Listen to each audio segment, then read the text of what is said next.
नमस्कार, ये आकाशवाणी है। अभी आप मनोज कुमार शर्मा से समाचार सुनेंगे।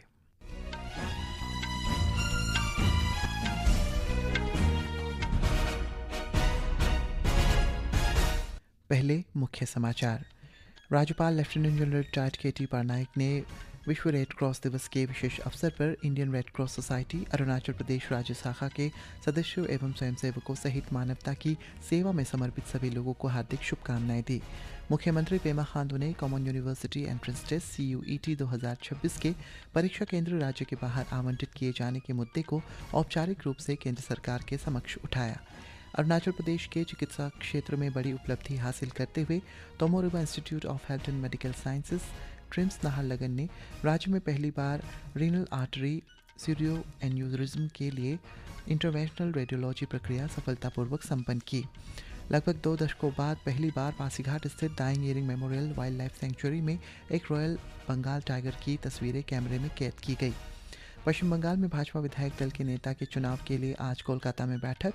DRDO और भारतीय वायुसेना ने स्वदेशी गाइल्ड हथियार तारा का पहला सफल उड़ान परीक्षण किया। प्रधानमंत्री नरेंद्र मोदी ने सोमनाथ मंदिर को भारत की दृढ़ता, एकता और सभ्यतागत शक्ति का शाश्वत प्रतीक बताया। अमेरिकी अंतर्राष्ट्रीय व्यापार न्यायालय ने ट्रंप प्रशासन द्वारा भारत तथा अन्य देशों से आयात पर लगाए गए 10% शुल्क को अवैध घोषित किया। और IPL क्रिकेट में दिल्ली कैपिटल्स का मुकाबला आज शाम दिल्ली में कोलकाता नाइट राइडर्स से होगा। अब समाचार विस्तार से। अरुणाचल प्रदेश के राज्यपाल lieutenant general retired KT. Patnaik ने विश्व रेड क्रॉस दिवस के अवसर पर Indian red cross society Arunachal Pradesh राज्य शाखा के सदस्यों एवं स्वयंसेवकों सहित मानवता के सेवा में समर्पित सभी लोगों को हार्दिक शुभकामनाएं दी है। उन्होंने आशा व्यक्त की है कि इस वर्ष की थीम कीपिंग ह्यूमैनिटी अलाइव और यूनाइटेड फॉर ह्यूमैनिटी विश्व भर में रेड क्रॉस आंदोलन की करुणा, एकजुटता और निस्वार्थ सेवा की भावना को और सशक्त करेगी। अपने संदेश में राज्यपाल ने कहा है कि विश्व रेड क्रॉस दिवस मानवता, निष्पक्षता, तटस्थता और स्वैच्छिक सेवा जैसे महान आदर्शों के प्रति हमारी प्रतिबद्धता को नवीनीकृत करने का अवसर प्रदान करता है।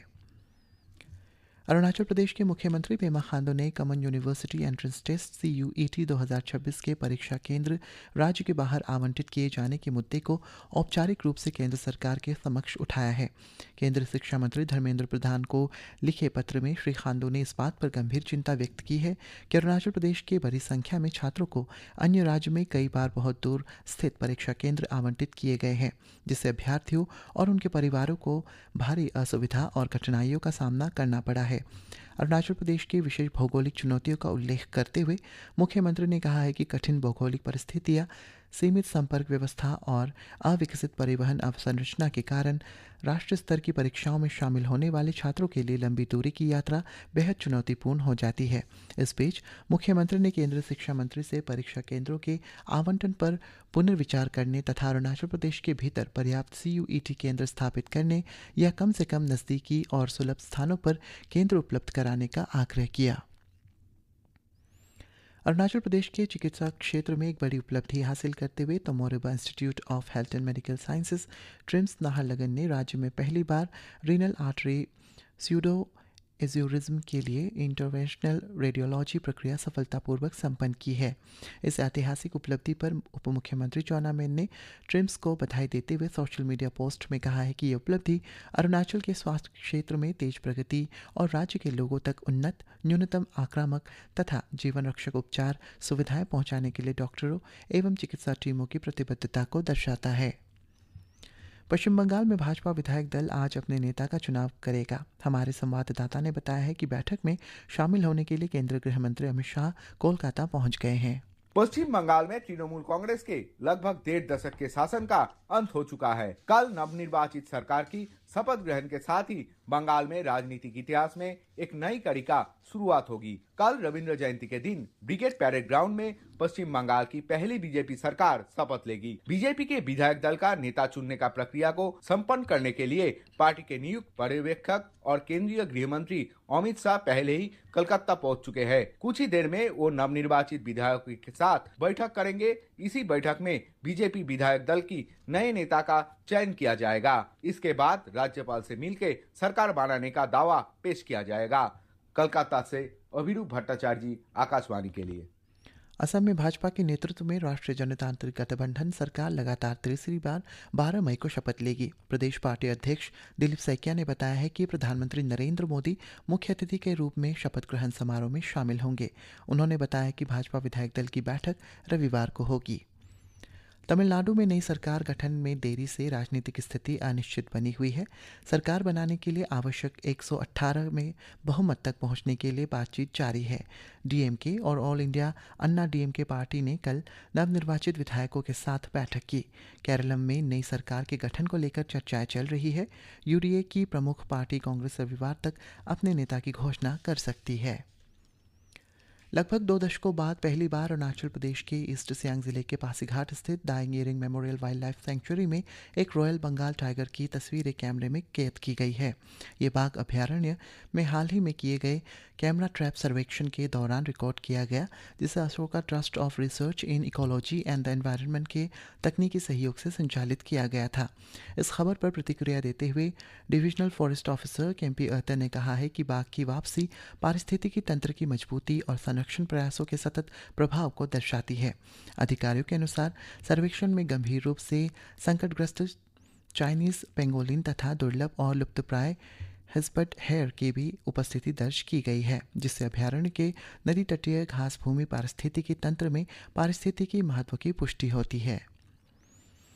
रक्षा अनुसंधान और विकास संगठन डीआरडीओ और भारतीय वायुसेना ने कल ओडिशा तट पर सामरिक उन्नत रेंज सर्वाधिक तारा हथियार का पहला सफल उड़ान परीक्षण किया है। ब्यौरा हमारे संवाददाता से। यह भारत की पहली स्वदेशी ग्लाइड हथियार प्रणाली है जो किसी भी सामान्य हथियार को घातक और सही दिशा में सटीक मार करने वाले हथियार में बदलने में सक्षम है। ऑपरेशन सिंदूर की पहली वर्षगांठ पर इस एडवांस रेंज वेपन सिस्टम तारा का सफल परीक्षण किया गया। हैदराबाद स्थित डीआरडीओ की रिसर्च सेंटर इमारत ने डीआरडीओ के अन्य प्रयोगशालाओं के साथ मिलकर इसे डिजाइन और विकसित किया है। तारा प्रणाली में अत्याधुनिक लेकिन कम लागत वाली तकनीकों का इस्तेमाल किया गया है। भारत की यह उपलब्धि स्वदेशी रक्षा निर्माण क्षमता और अत्याधुनिक सैन्य तकनीक विकसित करने की दिशा में बढ़ती ताकत को दर्शाती है। दीपेंद्र कुमार, आकाशवाणी समाचार, दिल्ली।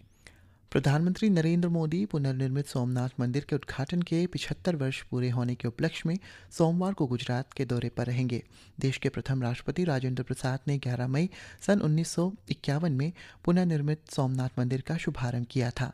प्रधानमंत्री ने आज एक राष्ट्रीय दैनिक में लिखे लेख में ये जानकारी दी है। श्री मोदी ने कहा है कि कुछ महीनों के भीतर सोमनाथ मंदिर जुड़े 2 महत्वपूर्ण आयोजनों में शामिल होने और उनके लिए सौभाग्य की बात होगी।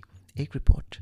प्रधानमंत्री ने सोमनाथ को भारत की सभ्यतागत शक्ति और मजबूती का प्रतीक बताया। उन्होंने कहा कि सोमनाथ मंदिर की यात्रा विध्वंस से सृजन की तरफ बढ़ने का प्रतीक है और ये दिखाती है कि कैसे विश्वास और संस्कृति बार बार हुए आक्रमणों तथा मुश्किलों के बाद भी अस्तित्व में रह सकते हैं। प्रधानमंत्री मोदी ने स्वाधीनता के बाद मंदिर के पुनः निर्माण में देश के लौह पुरुष सरदार वल्लभ भाई पटेल की भूमिका का स्मरण किया। श्री मोदी ने कहा कि मंदिर के इतिहास से जुड़े शौर्य और बलिदान को सम्मानित करने के लिए अगले 1000 दिनों तक विशेष पूजा आयोजित होंगी। अमन की रिपोर्ट के साथ समाचार कक्ष से आकर्षिता सिंह। आकाशवाणी ने राष्ट्र के प्रति अपनी विशिष्ट सेवा के 90 वर्ष के उपलक्ष्य में आज राष्ट्रीय राजधानी में मैराथन का आयोजन किया। लगभग 3.5 किलोमीटर की मैराथन की शुरुआत आकाशवाणी भवन से हुई। ये मैराथन कृषि भवन, रेल भवन, रिजर्व बैंक ऑफ इंडिया से गुजरते हुए आकाशवाणी भवन पर समाप्त हुई। मैराथन पूरा करने वाले सभी प्रतिभागियों को पदक प्रदान किए गए। वहीं पुरुष और महिला दोनों वर्गों में शीर्ष 3 प्रतिभागियों को ट्रॉफी भी प्रदान की गई। हमारे संवाददाता ने बताया कि प्रसार भारती के मुख्य कार्यकारी अधिकारी गौरव द्विवेदी और आकाशवाणी के महानिदेशक राजीव कुमार जैन ने इस मैराथन में गौरवाना किया।